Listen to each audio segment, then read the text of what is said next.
Voilà, on peut commencer les hostilités, n'est-ce pas? Bonsoir. Vous avez dit qu'on appelle ici l'île de Dinao. Genoa. Bonsoir. Bonsoir. Genoa. Merci. Là, vous avez la carte des boissons. Emmanuela. Elle s'appelle Emmanuela. Emmanuela. Oui. Oh purée, est-ce que j'arrive à me relever après? Ça, c'est autre chose. Coucou. Bonjour.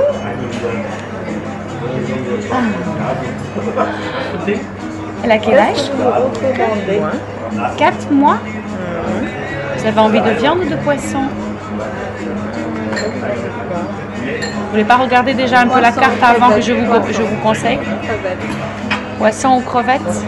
Alors tout ce qui est crevettes, c'est dans les entrées, hein, pas... J'ai pas de plat à base. Désolé, hein, le bébé passe un peu avant vous, hein, désolé. Hein.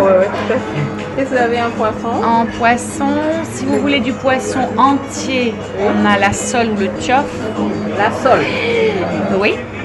Et sinon, à part la sole et le tchof en entier. Sinon, on a après le tchof, on l'a en brochette, on l'a en filet de tchof au four préparé avec du parmesan et de la sauce tomate. Bonjour. T'es jolie. Chérie Eri. T'es jolie. 4 mois, un bébé, elle est vive, mais Vous pensez qu'elle avait combien de mois? Ben, pas par la taille, mais en tout cas par l'expression, elle est déjà mature pour dans son regard, comme pour un bébé. Je sais pas comment expliquer ce que je ressens. Oui. Pourquoi vos cartes sont en anglais? On vous a donné des cartes en anglais? Ah, parce qu'on a des cartes en anglais et qu'elle est mélangée au milieu. Moi, j'aime les crevettes. Il y en a. Alors, si c'est crevettes, c'est dans les entrées. Après, Les dans entrées. c'est gambas, c'est des gambas. Gambas. Choisis pour moi donc. Oui, tu filmes. Elle est comme La carte en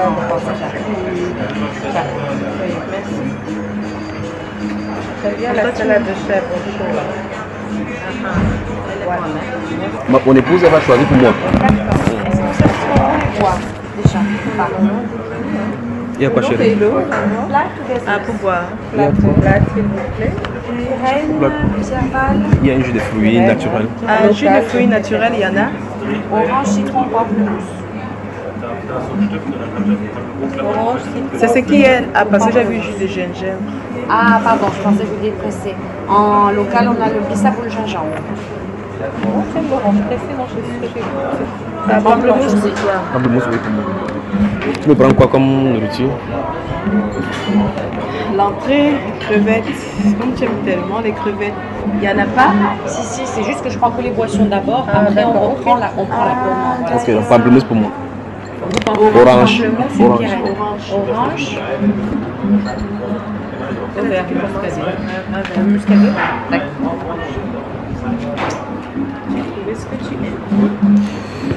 Alors, en attendant les scarabées avec les vins blancs et autres, là, on peut commencer les hostilités. On commence par quelle question? Qu'on avait entamé. Par rapport au sacrifice. Voilà. Donc, une fois de plus, comme nous sommes dans la fête des Tabaski, c'est ça, non? Tu n'as pas lancé ton enregistrement. Et pour mieux enregistrer, c'est mieux de couper la connexion parce que si on t'appelle là, ça va couper. Il faut mettre en mode avion. Parce que moi, le téléphone est coupé. Au Cameroun, on ne peut pas m'appeler déjà pour commencer. Je suis entièrement livré au Vindicte populaire à Dakar. Déjà pendant qu'elle a préparé son enregistrement, mon épouse et moi-même, y compris Emmanuela, sommes ravis de la réception qu'à nous offert par la sœur Véronique et notre bien-aimée, la sœur jumelle de la sœur Claudon Suzanne. Par le biais donc de cette pauvre voix, qui n'est pas une voix à résonance avec la sonorité de la musique, veuillez recevoir notre gratitude et notre reconnaissance Cela dit, nous sommes contents d'être au milieu de vous ce soir et merci pour le clin d'œil dans ce restaurant. Vous acceptez notre remerciement. Alors nous allons passer, en attendant que les couverts soient servis, nous allons passer à la parole et cette fois-là, ce n'est pas un remerciement. C'est un dicton de la parole. Est-ce qu'on peut répondre aux remerciements? Je vais laisser Véronique le faire. Voilà. Merci beaucoup de me donner cet honneur, ma soeur chérie, de répondre à ce remerciement qui nous va droit au cœur. Nous sommes honorés de recevoir la famille. La famille Tchabda. Oui.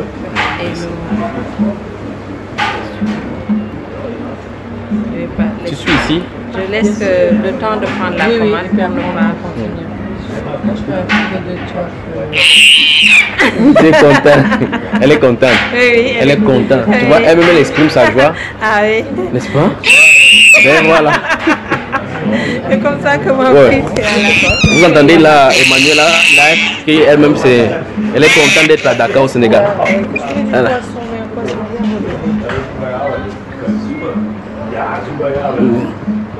On a job, la seule humaine quand on ne sait pas relever. Mon épouse parlera de moi. C'est elle qui décide de ce que je porte et de ce que je mange. Dis-lui alors. Gamba Sultana. Le complément, c'est quoi? Complément. Frites de pomme. Tu lui as dit. Elle va me demander. Oui, pommes de terre frites. Parce que le riz là, c'est exagéré là. Non.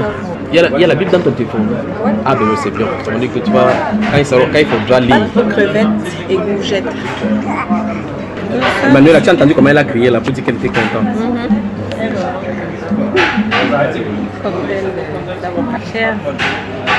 Chers amis, vraiment, c'est nous qui sommes très très contents de ce moment, de cette journée, de tous ces instants que nous sommes en train de partager avec vous. Et ce jour-là, nous sommes aujourd'hui le 22 août. Le 22 août, oui. 2018. 2018.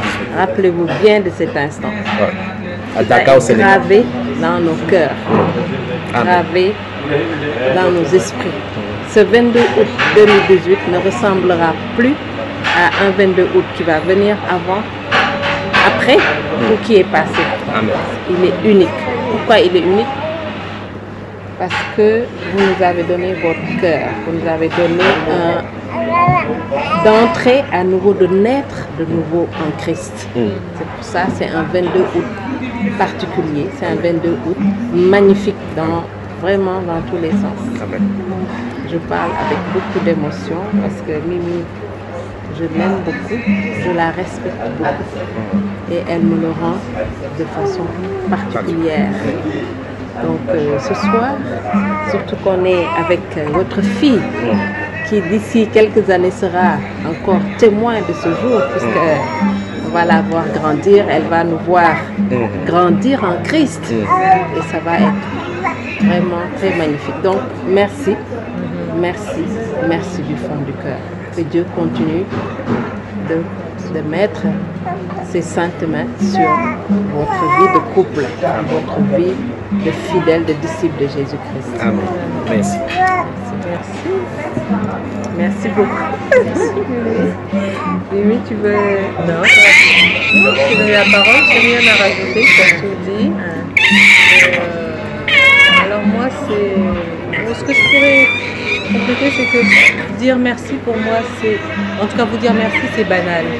C'est pas à la hauteur de ce que j'ai dans le cœur et de ce que vous me donnez l'opportunité de changer dans ma vie, de peut-être d'impacter les gens qui sont autour de moi. Et je sais qu'il y aura un impact, quoi qu'il arrive. Je vous remercie parce que moi je suis en quête de vérité. Parfois je le taquine un peu en disant que mais j'aime ça.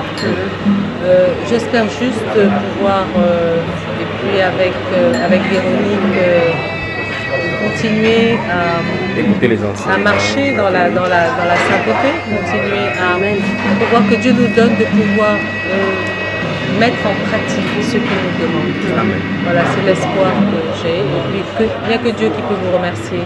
Qu'il vous remercie à la hauteur de ce que vous nous avez donné.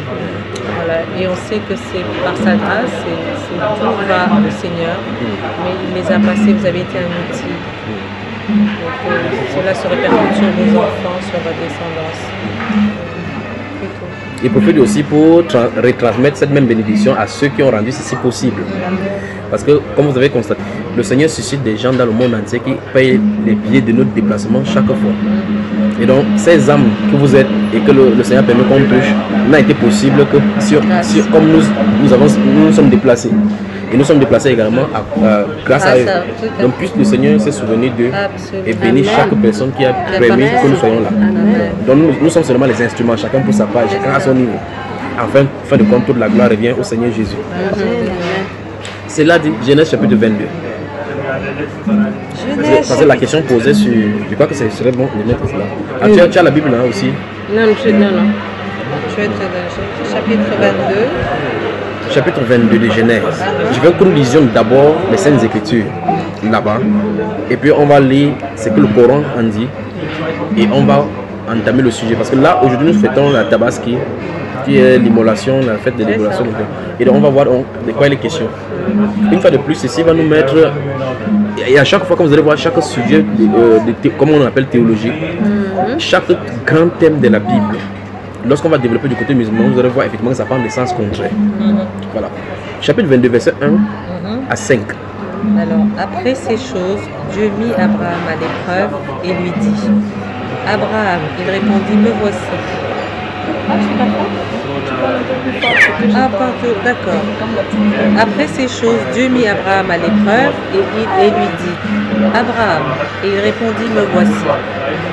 Dieu dit: prends ton fils, ton unique, celui que tu aimes, Isaac, va-t'en au pays de Morija, et là offre-le en holocauste sur l'une des montagnes que je te dirai. Voilà, il veut qu'on lise encore la phrase là où il a désigné le nom de la personne. Prends ton fils, ton unique, oui, celui que tu aimes, oui, Isaac, oui, va-t'en au oui, pays de Morija, oui, et là offre-le en holocauste sur l'une des montagnes que je te dirai. Donc voilà, maintenant. Donc ici, de façon claire, Dieu dit, et gardons toujours à l'esprit que la Bible est avant le Coran. C'est une ancienne histoire, c'est l'histoire de la Genèse, de la Genèse du monde ici. Nous sommes au chapitre 22. Nous pourrions rentrer dans les précédents chapitres pour savoir de quoi il est question. L'antagonisme entre la naissance, avant la naissance d'Isaac, la naissance, comment est venue la naissance d'Ismaël. C'est que Dieu a dit par rapport à Ismaël. Maintenant, nous nous trouvons ici parce qu'il faut qu'on voie d'abord que le Coran et la Bible parlent de ces sacrifices-là dans le sens contraire. Ici, donc, je vous pose la question, il s'agit de qui qu'on doit sacrifier? C'est Isaac. Et qui est en train de parler? Dieu, Seigneur. C'est le Seigneur Dieu lui-même qui parle. Maintenant, continuons l'histoire. Abraham se leva de bon matin, sella son âne et prit avec lui 2 serviteurs et son fils Isaac. Oui. Il fendit du bois pour l'holocauste et partit pour aller au lieu que Dieu lui avait dit. Oui. Le 3e jour, Abraham, levant les yeux, et vit le lieu de loin. Et Abraham dit à ses serviteurs: restez ici avec l'âne, moi et le jeune homme, nous irons jusque-là pour adorer et nous reviendrons auprès de vous. Abraham prit le bois pour l'holocauste, le chargea sur son fils Isaac et porta dans sa main... Une fois plus, on a précisé quel est ce fils-là. Oui. Isaac. Isaac. Oui. Et porta dans sa main le feu et le couteau. Ils marchèrent tous deux ensemble. Donc ils étaient 2, pas 3. Et d'après l'histoire, Abraham a laissé à quelques encablures du lieu d'adoration ses serviteurs. Et ils se sont aventurés à 2. Tous les 2. Lui, Abraham et Isaac. Continuons. Alors Isaac, parlant à Abraham, son père, dit: mon père. Et il répondit: me voici mon fils. Isaac reprit: voici le feu et le bois. Mais où est l'agneau pour l'holocauste? Voilà, donc, parce qu'ils se partent adorer. Ils savent que l'adoration est faite avec un sacrifice. Oui, qu'est-ce qu'Abraham répond? Abraham répondit: mon fils, Dieu se pourvoira lui-même de l'agneau pour l'holocauste. Voilà, donc on voit effectivement que quand vous comprenez l'histoire biblique, hier quand nous parlions, j'ai expliqué que Dieu dit des choses en annonçant les choses qui sont en train de venir. Ici, il est question de la conversation de 2 prophètes, prophète Abraham et Isaac. Il se pose la question: comment on va faire pour pouvoir adorer sans sacrifice? C'est ça. Et Dieu dit, il va se pouvoir. Regardez bien, on ne dit pas Dieu va pouvoir. On dit Dieu se pourvoira. Voici la première mention pour se pourvoira. Ça montre que Dieu lui-même viendra comme agneau. Il dit Dieu se pourvoira. Lui-même. Lui encore. Oui, oui. Abraham répondit, mon fils, Dieu se pourvoira lui-même de l'agneau pour l'Holocauste. Vous avez vu cela? Donc ici, il annonce l'agneau qui est censé être immolé. Mais ici, ils vont sur la montagne pour faire un geste prophétique. Après avoir lu cela, on va voir qui est Isaac et en quoi elle est un représentant, un type même du Seigneur Jésus. Et on va voir maintenant qu'en réalité, non seulement il y a de cette discordance avec le sacrifice d'Ismaël, parce que ça ne peut pas être parce que le sacrifice d'Ismaël n'annonce rien. Parce que Dieu ne fait pas quelque chose tout simplement pour lui. Il le fait pour un but bien précis. Maintenant, nous avons compris donc qu'il s'agit d'Isaac. Dans le verset 2, il dit, prends ton fils, ton unique. Il ne précise pas, il ne dit pas prends ton fils unique. Or, s'il prend ton fils, il dit ton unique. Il continue celui que tu aimes. Il n'a pas tout simplement dit prends ton fils unique. Parce que s'il dit là, bon appétit. Si Abraham dit gardez l'esprit avec la nourriture, merci pour le restaurant du coin de la Tinoquoise qui nous accueille. S'il dit prends ton fils unique, ça pose problème parce qu'à cet instant, il a de parler là, Abraham a 2 enfants. Absolument. Parce que Ismaël est des supérieurs de 13 ans à Isaac. À 13 ans quand même. Oui, 13 ans. Ça dit que c'est après 13 ans. Ismaël, pamplemousse c'est pour moi. Merci. Donc, Ismaël, Je pense que c'est pour madame. Ismaël a 13 ans quand Isaac naît. Donc, nous comprenons que si Ismaël a 13 ans à la naissance d'Isaac, si Ismaël a 13 ans à la naissance d'Isaac, ici, ces garçons s'y parlent déjà. Parce qu'on parle du jeune homme. Ça veut dire qu'il va s'approcher, ou bien plus ou moins la vingtaine, ou bien supérieur à 20, ou bien inférieur un peu à 20. Parce qu'ici, il parle déjà. D'accord? Maintenant, le problème maintenant, c'est qu'avant, oui, à la santé, à la réussite et à la sanctification de notre foi. Amen. À la sanctification de notre Seigneur Jésus. Voilà, on continue là, n'est-ce pas? Je suis en train de dire ceci. Avant ce chapitre 22 de Genèse, Ismaël ne se trouve plus chez Abraham. Elle était partie. On les a expulsés. Exact, je me souviens. Vous voyez cela, n'est-ce pas? Il y a donc tout autour de ces histoires-ci beaucoup de choses qui sont discordantes par rapport aux musulmans. Parce que l'histoire de la Kaaba, où les gens vont faire le Hajj maintenant, ils essaient de raconter que, enfin, on peut lire ça dans le Coran, que c'est Ismaël, que c'est Adam, c'est sorti. D'autres disent, d'autres légendes, ce sont les légendes musulmanes, que c'est sorti du ciel, c'est parce qu'il y a une représentation de ces Kaaba aussi au ciel. Et Abraham aurait restauré cela avec son fils Ismaël. N'est-ce pas que vous comprenez? Alors, Abraham, dans l'histoire, on ne voit nulle part Abraham aux environs de l'Arabie. Parce que la Kaaba se trouve en Arabie Saoudite. Et dans l'histoire, ni dans la Bible, ni dans l'histoire, on ne voit pas Abraham se retrouver du côté de l'Arabie Saoudite. On parle de lui en Haute, en Chaldée, on parle de lui en Mésopotamie, on parle de lui à Canaan où il a marché, fait le tour parce que Dieu devait donner ça en descendance. Mais jamais dans la Bible ou mieux dans l'histoire, on ne voit pas Abraham de proche ou de loin là-bas. C'est uniquement la source coranique qui dit que la Kaaba a été restaurée par Ismaël et par Abraham son père.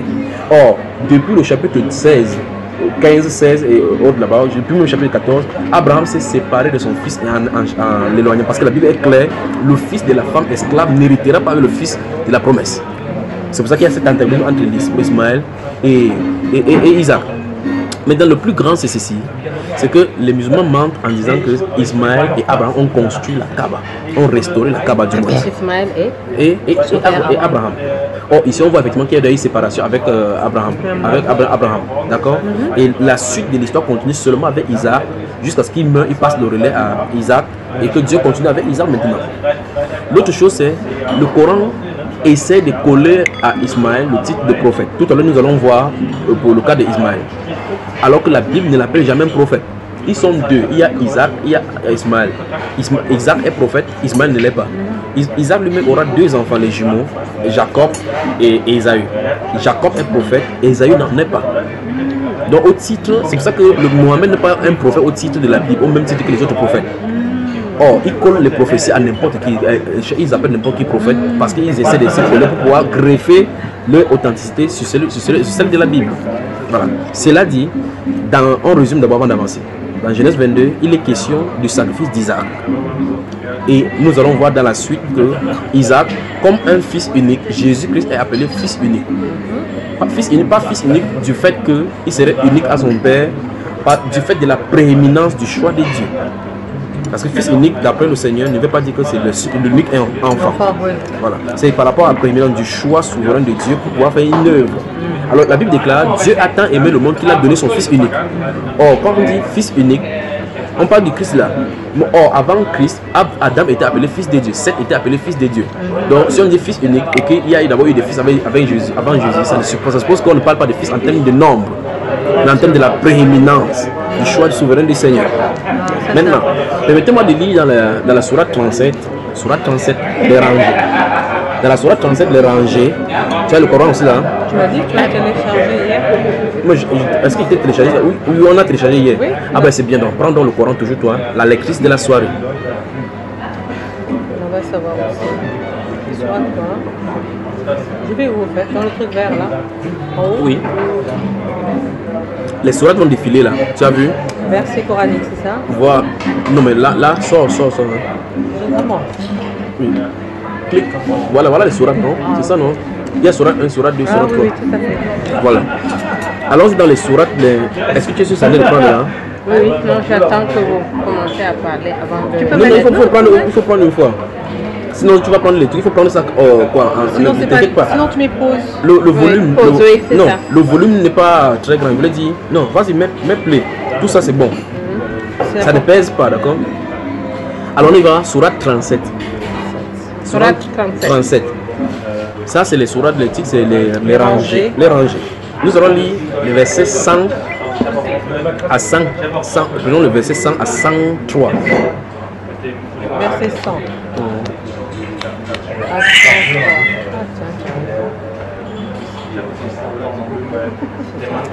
Riette.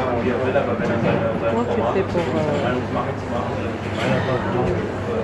Tu y es ma soeur. Non, je sais pas parce que je comprends pas leur truc. Il faut seulement... Montre-moi voir. Oui, voilà, ça c'est quoi? Voilà le verset à côté, à gauche là. Le verset touche les chiffres. Non, les chiffres là, tu vois les chiffres? Ah, c'est le verset. Celui-là, là? Oui, le chiffre rond là, à gauche là, c'est le verset 4. Ah, donc 4, tu continues. très bien, d'accord. Et tu dis verset combien? Prenons le sourate 37, verset 100 à 103. Lisons. Parce qu'en fait, ce qui nous intéresse, c'est le verset 102.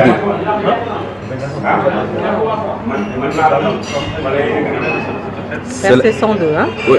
Non, je dis, ce qui nous intéresse, c'est le verset 102, mais on va commencer à partir de 100 pour descendre au 103. Pourquoi ça s'arrête à ranger, ça s'arrête à 60? Ah oui. C'est dans 85. Tu y es, ma soeur, il faut bien descendre. On y va. Non. Donne-moi ton téléphone, voir. Je comprends pas. 103. Non, tu es dans la fumée. Regarde en haut. Aldokan. Donc, on va ressortir. C'est là, voilà. Bon, voici sourate 37, les rangées, tu vois? Ouais. 37, les rangées. On monte. 28. Jusqu'à... Ça a l'air bon ton histoire là. Comment? 100. Voilà. Commençons au sourate. Avec tout ce que j'ai dormi chez toi, Mimi. On y va. 101, hein? Commençons à 100 déjà. Seigneur, fais-moi don d'une progéniture d'entre les vertueux. Nous lui fîmes donc la bonne annonce d'un garçon, Ismaël. Ok, vous voyez ici, déjà ici, il y a un problème. Qu'est-ce qu'elle a dit? Moi, je n'ai pas suivi. Je reprends. Un peu plus fort, quoi. Seigneur, fais-moi don d'une progéniture d'entre les vertueux. D'entre les vertueux. Nous lui fîmes donc la bonne annonce d'un garçon, entre parenthèses, Ismaël, longanime. Tu comprends là-bas? Donc tu vois effectivement qu'une fois ici, d'abord cette histoire c'est une renégation de l'histoire biblique. Parce que d'après, ma soeur ne met pas off. Non, je ne mets pas off, je m'impose. Oui, non, continue comme ça. Dans la Bible, il est question de Sarah qui n'enfante pas. Abraham et Sarah sont âgés. Si vous lisez le Genèse chapitre 18 principalement, c'est la visite d'Abraham et les deux personnages qui vont venir pour leur rendre visite. Et puis, dans ce lien-là, le Seigneur dit, Abraham, je viendrai ici cette année-ci, et Sarah, c'est littéralement écrit, et Sarah aura un fils. Donc, la promesse, d'après la Bible, la promesse est faite à Sarah. Par conséquent, c'est l'enfant qui viendra de Sarah qui sera l'enfant promis. Par la suite, maintenant, quand cet être-là ira, Sarah, dans l'histoire de Genèse chapitre 18, Sarah se trouve dans la cuisine, derrière la tente. Et elle a entendu comment ce monsieur-là parlait. Elle a ri en se disant, mais voici, je suis déjà avancé en âge, et mon Seigneur Abraham aussi est avancé en âge. Comment aurons-nous des fils? Et c'est d'où vient le mot Isaac, parce que Isaac veut dire ri, il rit. Parce qu'on dit Sarah a ri. C'est pour ça que le nom de l'enfant Isaac veut dire ri. Maintenant, comme Sarah a ri, le Seigneur était face à face à Abraham. Il dit pourquoi Sarah a ri. Quand Sarah est venue maintenant à leur présence, il a dit je n'ai pas ri. Il dit pourtant tu as ri. Elle a même menti, la femme. Les femmes.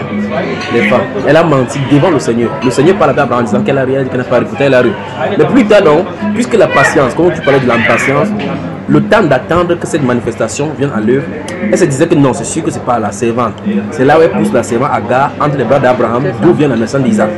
Donc sur cette base, vous voyez effectivement que Ismaël, pardon, merci. Donc vous voyez que le Coran dit que Abraham avait prié pour demander un fils d'entre les vertueux et nous lui fit don. Ismaël n'est pas un don donné par Dieu, mais Ismaël même c'est le signe même des doutes des femmes. Ismaël. Parce que c'est à cause des doutes de la promesse de Dieu qu'Ismaël est venu du monde. Maintenant plus tard, Sarah va tomber enceinte. Il y a une antagonisme maintenant entre les fils là et puis Sarah se fâche et dit à Abraham de chasser cette servante et sa femme. Nous sommes d'accord. Alors d'après donc, vous voyez, avant qu'on arrive au niveau du sacrifice. Ils ont compris, hein? Oui. Tu as senti. Oui, ils ont compris. Avant qu'on arrive donc au niveau du sacrifice, vous voyez effectivement que l'histoire commence à être faussée là. C'est ça. On continue. Mais c'est ça encore, oui. Alors, nous lui fîmes donc la bonne annonce d'un garçon, Ismaël. Donc d'après le Coran, chapitre 37, verset 101, il y a un mensonge parce que le don que Dieu a fait à Abraham par rapport à l'enfant, ce n'est pas Ismaël, c'est Isaac. Continuons. Puis quand celui-ci fut en âge de l'accompagner, Abraham dit, ô mon fils, je me vois en songe en train de t'immoler. Oui. Vois donc ce que tu en penses. Ismaël dit, ô mon cher père, fais ce qui t'est commandé. Tu me trouveras, s'il plaît à Allah du nombre des endurants. Continue, verset 103. Puis quand tous deux se furent soumis à l'ordre d'Allah et qu'il l'eut jeté sur le front, voilà que nous l'appelâmes Abraham. Je ne comprends pas. Continue. Tu as confirmé la vision, c'est ainsi que nous récompensons les bienfaisants. C'était là certes l'épreuve manifeste, et nous le rançonnâmes d'une immolation généreuse. Et nous perpétuâmes son renom dans la postérité. Oui, bien sûr. Paix sur Abraham. Ainsi récompensons-nous les bienfaisants, car il était de nos serviteurs croyants. Verset 112. Nous lui fîmes la bonne annonce d'Isaac comme prophète d'entre les gens vertueux. Continue. Et nous le bénîmes ainsi que Isaac. Parmi leurs descendants, il y a l'homme de bien et celui qui est manifestement injuste envers lui-même. Et nous accordons certes à Moïse et à Aaron des faveurs, et les sauvâmes ainsi que leur peuple. Non, là maintenant, tu vois, on est quitté d'Abraham à Moïse, loin, avec Aaron.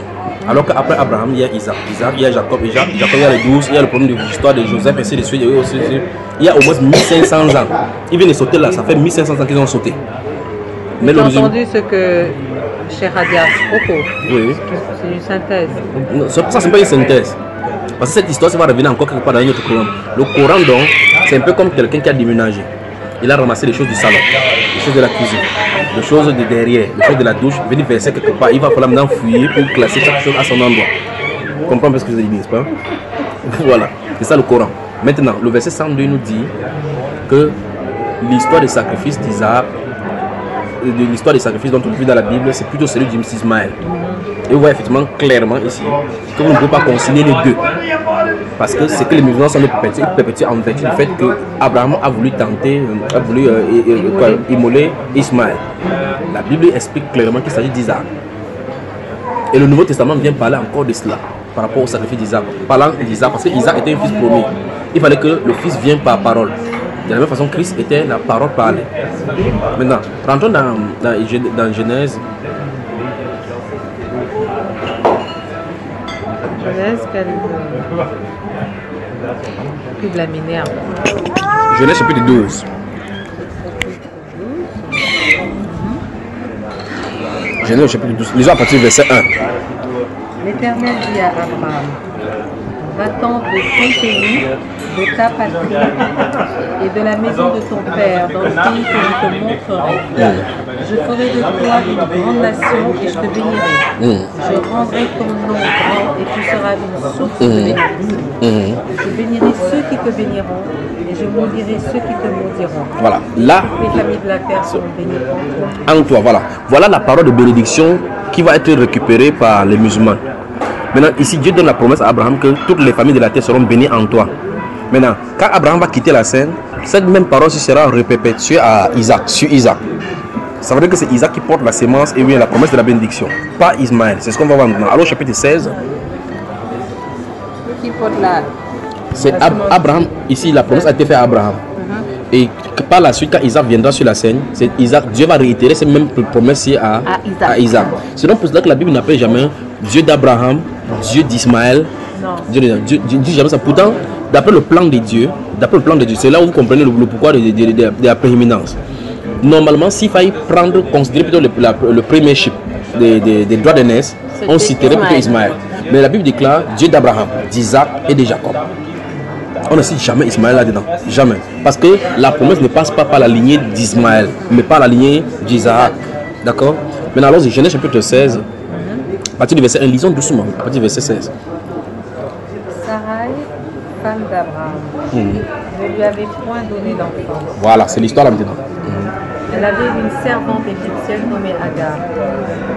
Et Sarai dit à Abraham, voici, l'Éternel m'a rendu stérile. Viens, je te prie, vers ma servante. Peut-être aurai-je par elle des enfants. Abraham écouta la voix de Sarai. Alors Sarai, femme d'Abraham, prit Agar, l'Égyptienne, sa servante, et la donna pour femme à Abraham, son mari. Après qu'Abraham habitait 10 années dans le pays de Canaan. Le pays de Canaan, ça veut dire que c'est dans la zone d'Israël aujourd'hui. Il alla vers Agar et elle devint enceinte. Quand elle se vit enceinte, elle regarda sa maîtresse avec mépris. Et Sarai dit à Abraham, l'outrage qui m'est fait retombe sur toi. J'ai mis ma servante dans ton sein. Et quand elle a vu qu'elle était enceinte, elle m'a regardé avec mépris. Que l'Éternel soit juge entre moi et toi. Ouais, les femmes, non? Ouais. Continuons. Abraham répondit à Sarai, voici ta servante est en ton pouvoir. Oui. Agis à son égard comme tu le trouveras bon. Alors Sarai la maltraita, Agar sortit loin d'elle. Donc Abraham a dit que traite-la comme tu veux. Elle lui a rendu la vie difficile, elle a fui. Et maintenant quand elle va fuir, elle va arriver à un moment donné à côté d'un endroit. C'est l'ange de l'Éternel qui va venir dire maintenant à Agar de retourner chez sa maîtresse pour demander pardon. L'ange de l'Éternel la trouva près d'une source d'eau. Ici.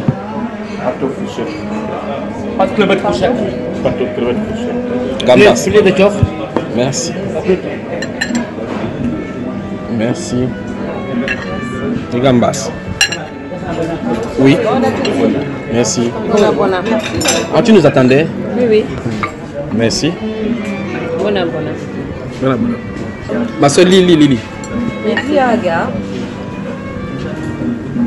donc, alors je reprends, l'ange de l'Éternel a trouvé une source d'eau dans le désert, près de la source qui est sur le chemin de Shur. Oui. Il dit Agar, servante de Sarai, où viens-tu et où vas-tu?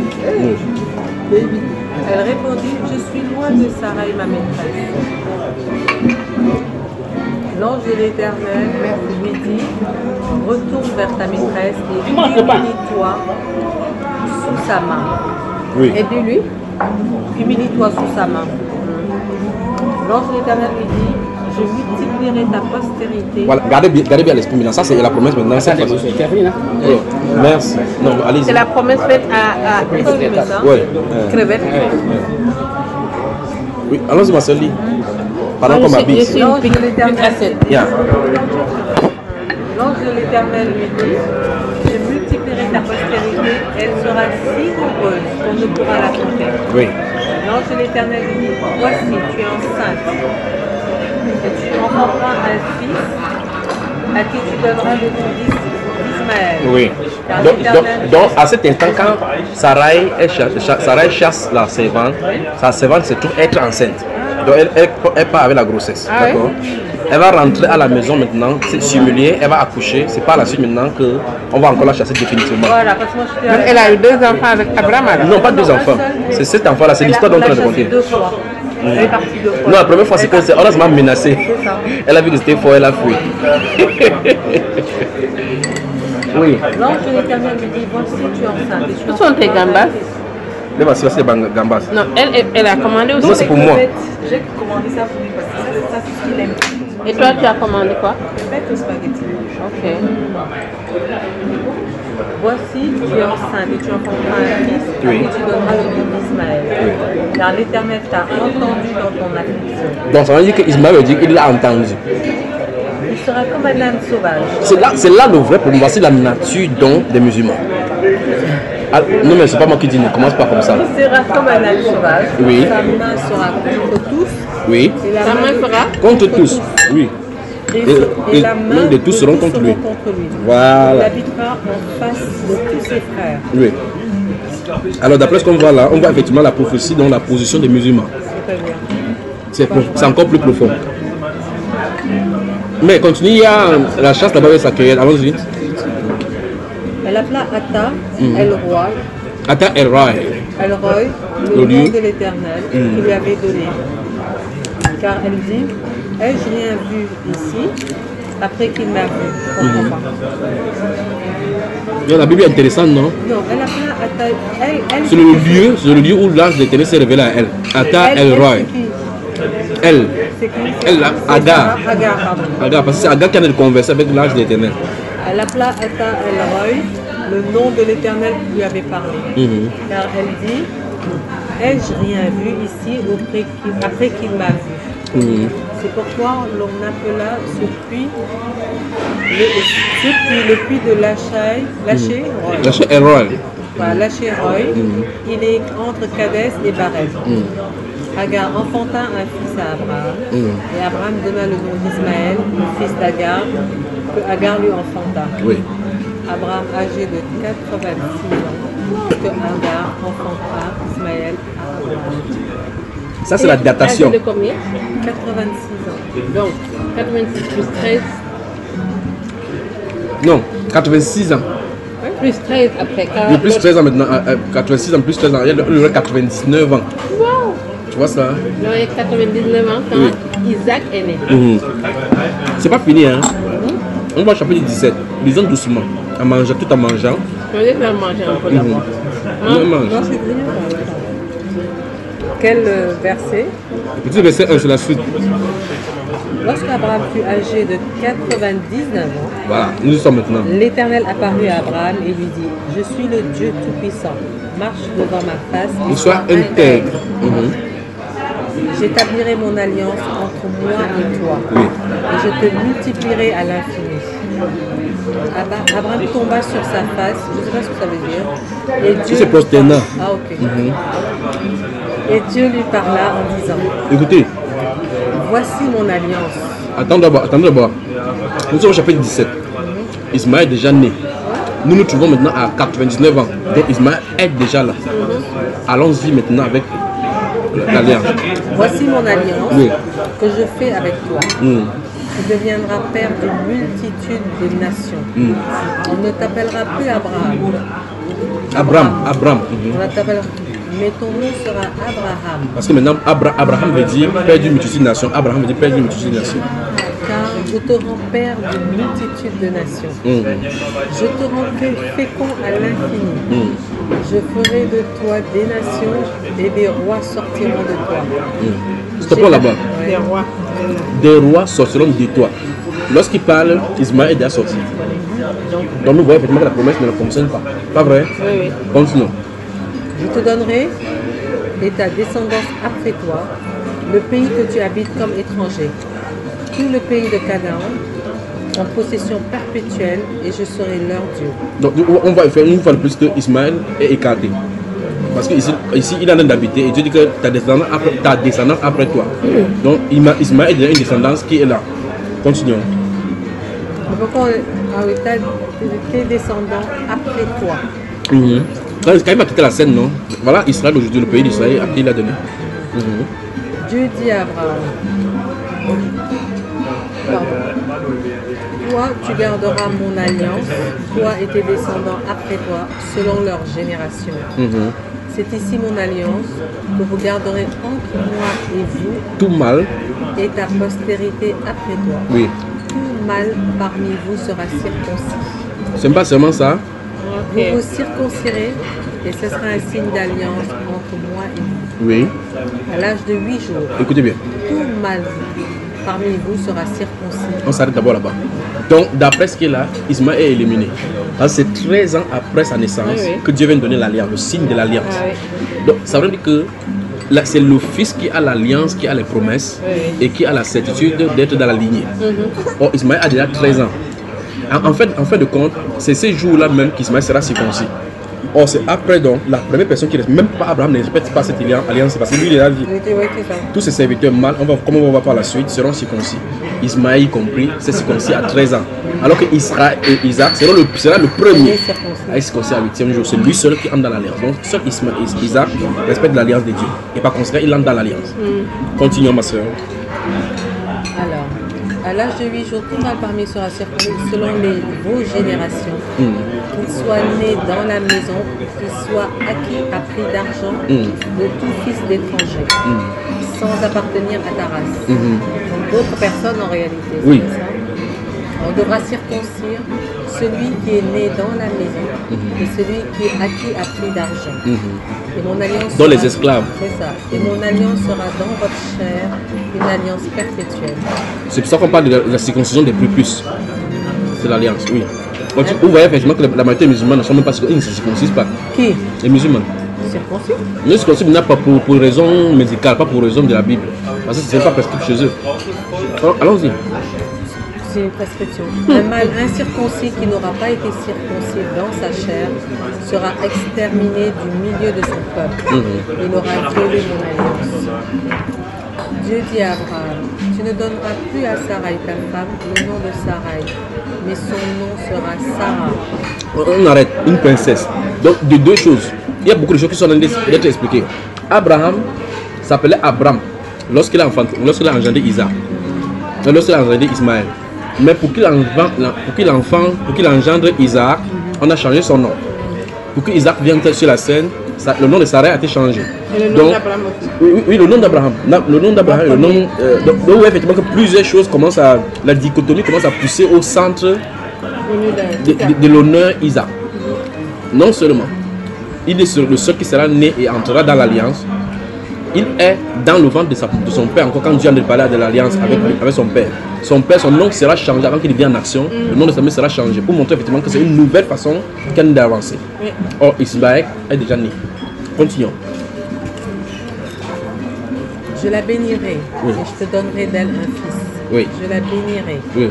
Et elle deviendra des nations, des rois de peuples qui sortiront d'elle. Voilà. Donc, voilà la promesse clairement. On dit qu'ils sortiront d'elle. Maintenant, vous allez voir que dans la Bible, on n'a pas fait de promesse à Sarah, à Isaac, comment ça s'appelle, Agar.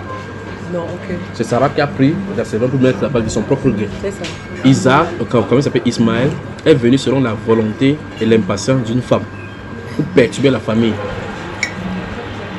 On répond pas à la provocation. On ne répond pas à la provocation. Continuons à faire. Abraham tomba sur sa face, il rit et dit en son cœur, mettrait-il un fils à un homme de 100 ans? Et Sarah, âgée de 90 ans, enfant. Elle avait 90 ans quand Oui. Isaac est né. Oui. Tout est possible. Enfanterait-elle? Et Dieu dit, Abraham dit à Dieu, oh, Qu'Ismaël vive. devant ta face. Attendons.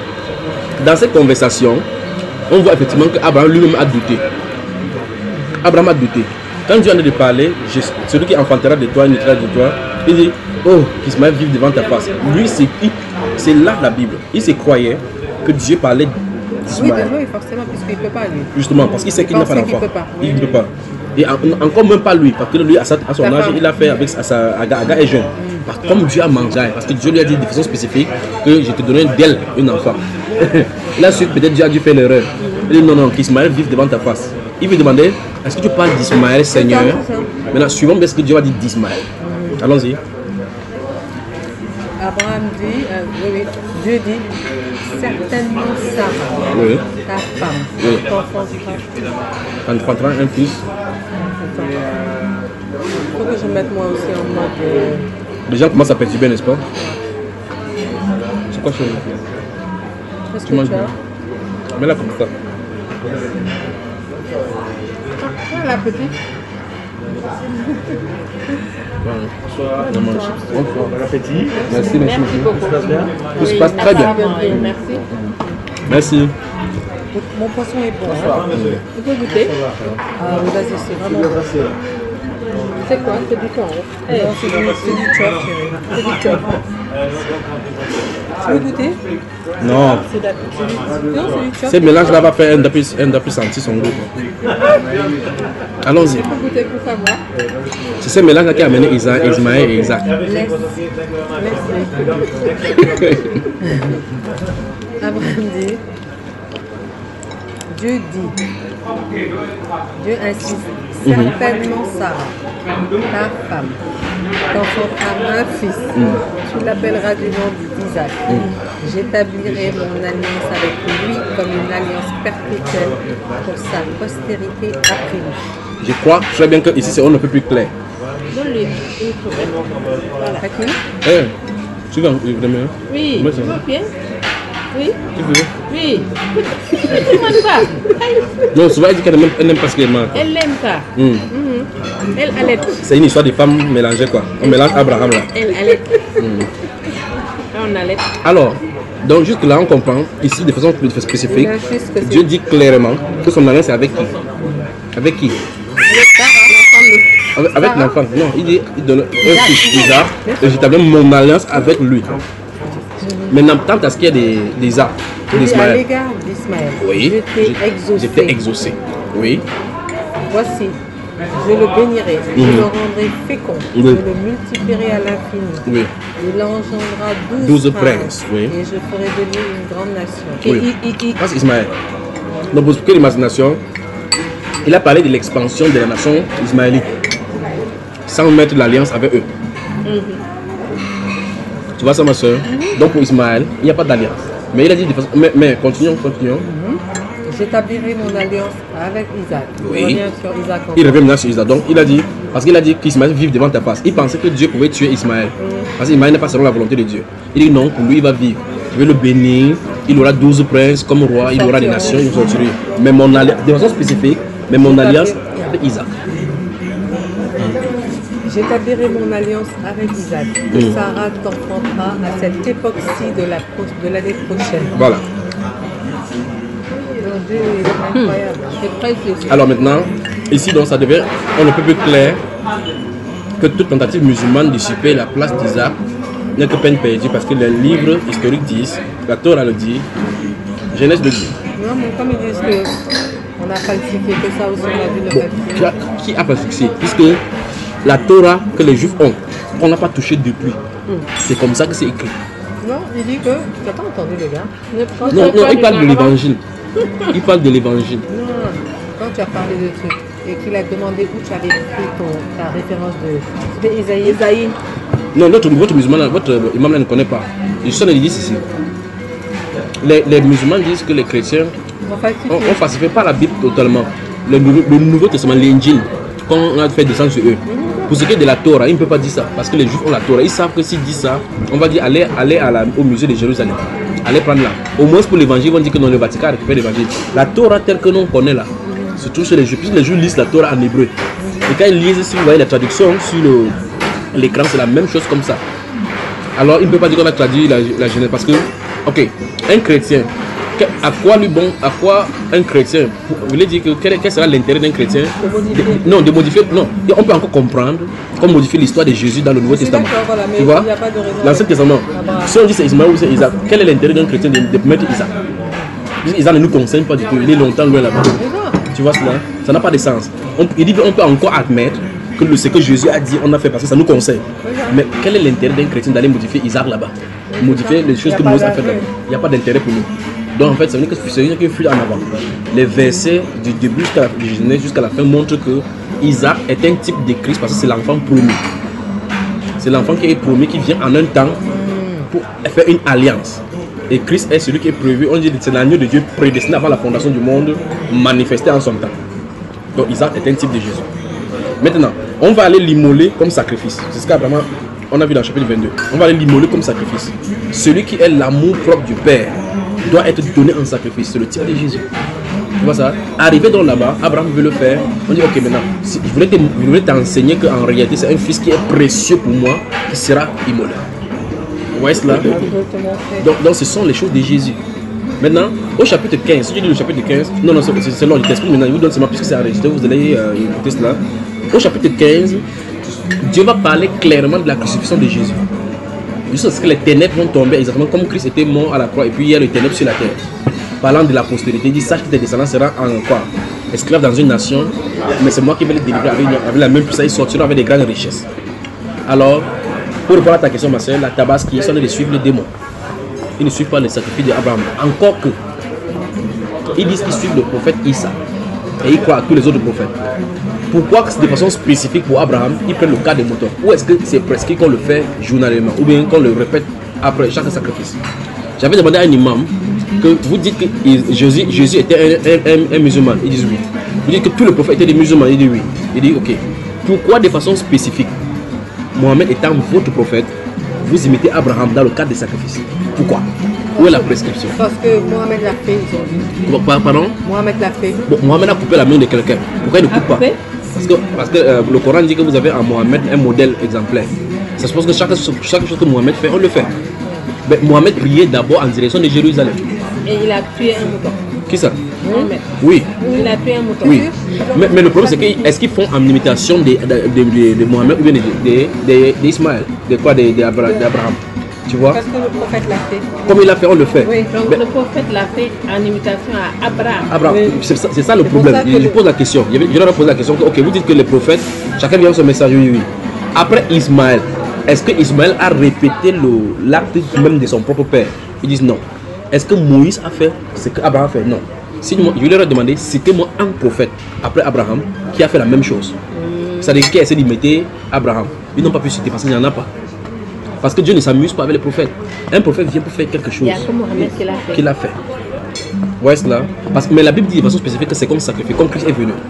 Il a donné son sang pour le rachat du péché. C'est comme sacrifice, maintenant on le sacrifie pour les démons. C'est là pour ça que ceux qui font ça, c'est fait avec les démons, c'est Bélial. Tu vois ça, ma soeur? Bon appétit à vous. Merci. J'espère que c'est pas trop dur comment. C'est pas violent. C'est la vérité, pas vrai? Non, c'est bien. Mais je veux que tu lui parles réellement de la postérité, parce que pour moi, ça va. Pour terminer ce que tu dis d'ailleurs, si je comprends bien, Ismaël et Isaac ont eu deux trucs différents. Deux lignées. Et si je comprends bien également, apparemment, c'est de la lignée d'Ismaël que sortent tous les polygames. Que je me trompe. Non, pas là, c'est depuis Caïn. Le fils du diable. Que quoi est sorti? Le polygame. Tous les polygames. Toute notre mauvaise nature là. Caïn, c'est le fils de qui? De Lucifer. Qui est Lucifer? C'est la Bible enseigne.